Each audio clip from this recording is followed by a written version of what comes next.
Dari beberapa cuplikan berita sebelumnya, sebenarnya apa sih pengembangan kurikulum itu? Yuk belajar bareng. Hai, perkenalkan nama saya Indah Alia Insani dari kelas TBI 1, jurusan Tadris Bahasa Inggris. Nah, di sini saya akan menjelaskan sedikit tentang pengembangan kurikulum yang menjadi salah satu materi di mata kuliah Ilmu Pendidikan Islam yang diampuh oleh dosen Bunda Ira Suryani. Yuk langsung saja kita belajar.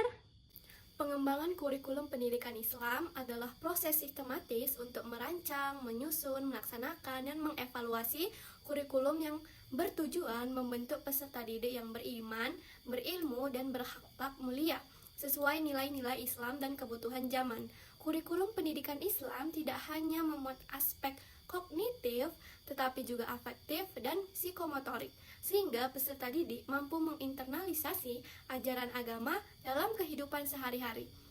Pengembangan kurikulum menjadi sangat penting karena kurikulum yang tidak relevan dapat menurunkan mutu pendidikan dan tidak mampu memenuhi kebutuhan peserta didik serta masyarakat. Prinsip-prinsip pengembangan kurikulum pendidikan Islam. Pengembangan kurikulum pendidikan Islam harus memperhatikan prinsip-prinsip berikut. Yang pertama, prinsip ketauhidan. Segala aspek kurikulum harus berlandaskan pada nilai-nilai tauhid, yaitu menanamkan keimanan dan ketakwaan kepada Allah Subhanahu wa taala sebagai tujuan utama pendidikan. Yang kedua, prinsip relevansi. Kurikulum harus relevan dengan perkembangan ilmu pengetahuan dan teknologi, kebutuhan peserta didik, dan tuntutan masyarakat global, baik secara internal atau hubungan antara komponen kurikulum maupun eksternal atau kebutuhan nyata di masyarakat.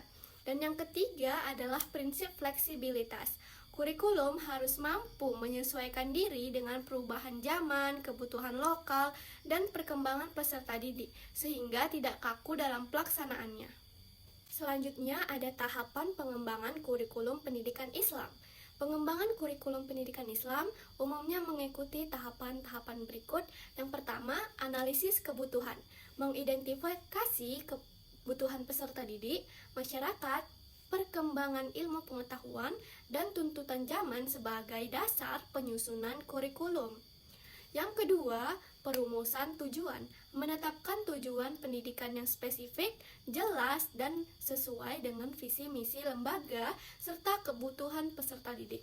Yang ketiga, seleksi dan organisasi materi, memilih dan mengorganisasikan materi pembelajaran yang relevan, terstruktur, dan terintegrasi antara ilmu agama dan umum.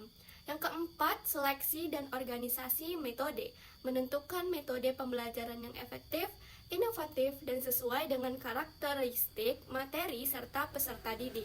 Dan yang kelima, evaluasi, melakukan evaluasi secara berkala untuk menilai ketercapaian tujuan, efektivitas kurikulum, dan melakukan perbaikan berkelanjutan.